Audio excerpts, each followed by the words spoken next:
Senator Thayer, welcome back. Good to be back with you. Always good to talk politics and maybe now a little bourbon. Yeah.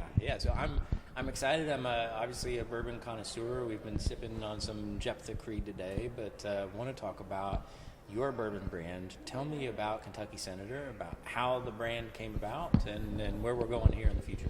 Well, 4 years ago, I accidentally came across a lapsed bourbon brand called Kentucky Senator Bourbon.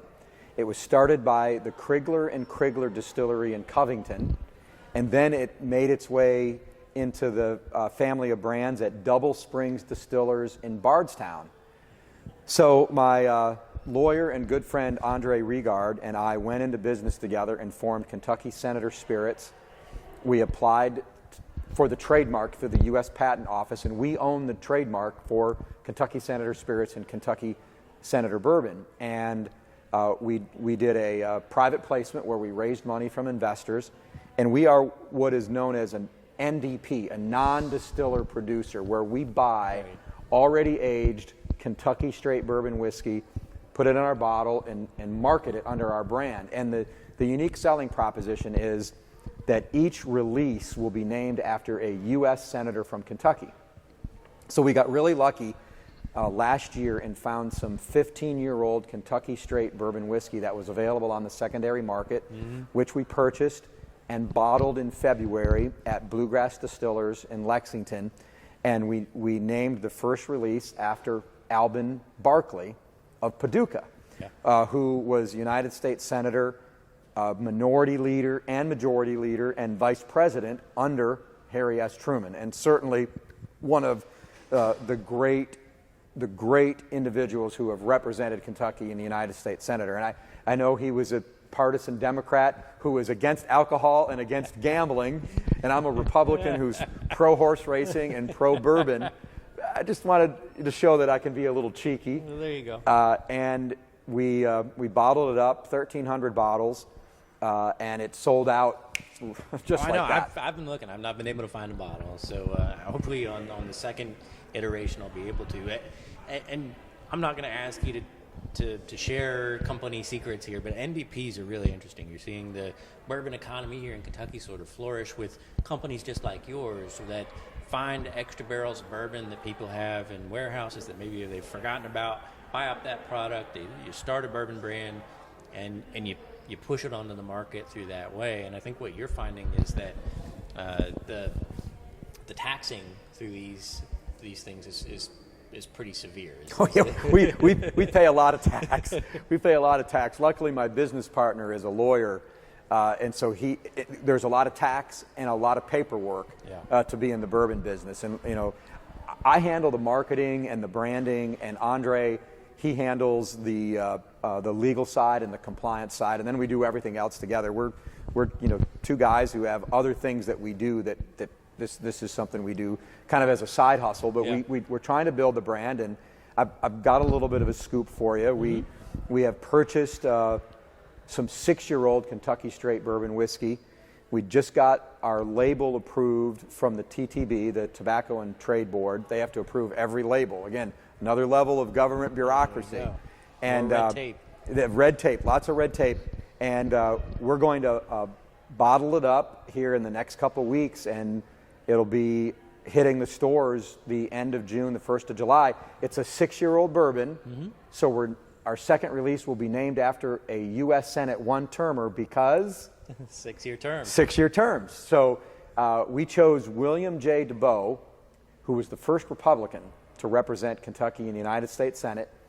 1897 to 1903, he served with Presidents McKinley and Theodore Roosevelt. He was a state senator, and what happened, this was back in the days when the legislature chose the U.S. senators. Right. 1896, apparently the Republicans briefly held control of the House of Representatives.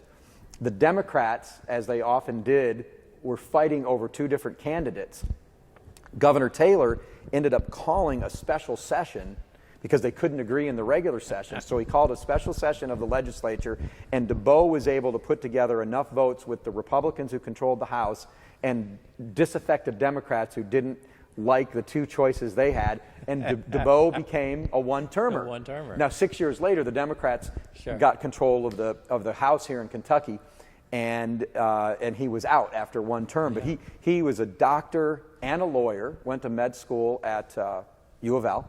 He was from Crittenden County in western Kentucky, from Marion. He was school superintendent, state senator.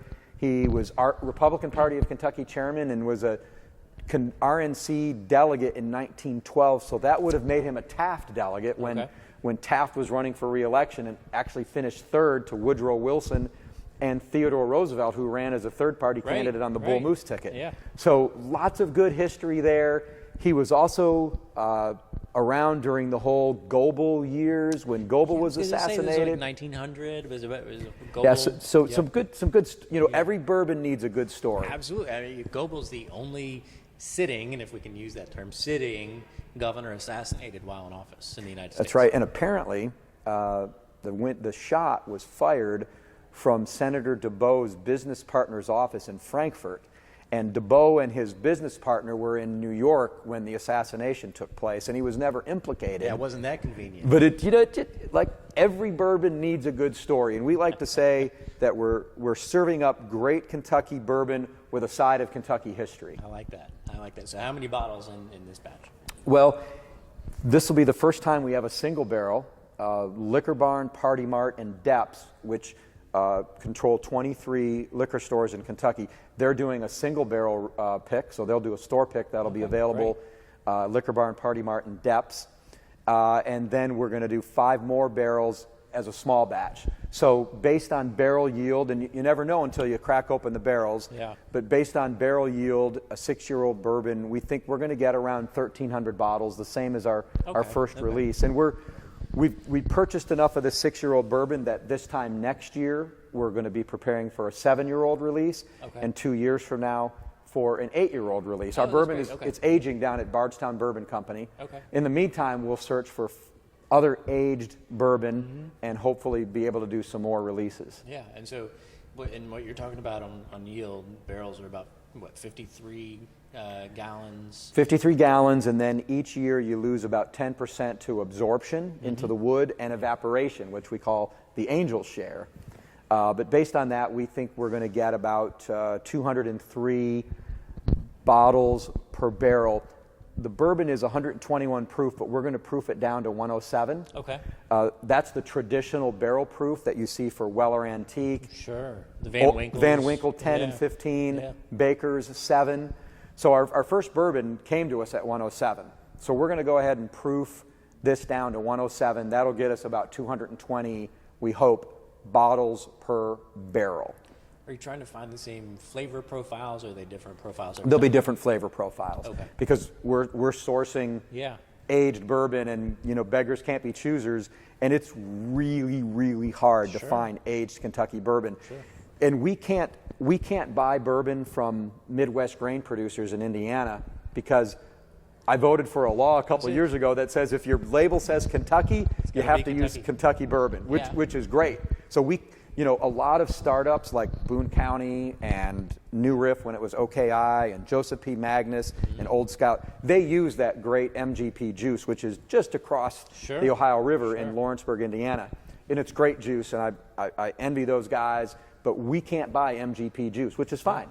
We will always have Kentucky straight bourbon whiskey in bottles of Kentucky Senator. An interesting bourbon history is that not all bourbon comes from Kentucky. I think it's 95% of bourbon comes from Kentucky. But technically, bourbon can come from anywhere. It can come from anywhere in the United States, as long as it's 51% corn and aged in new white oak barrels. And then there are some other things related to the proof. The aging. And the aging.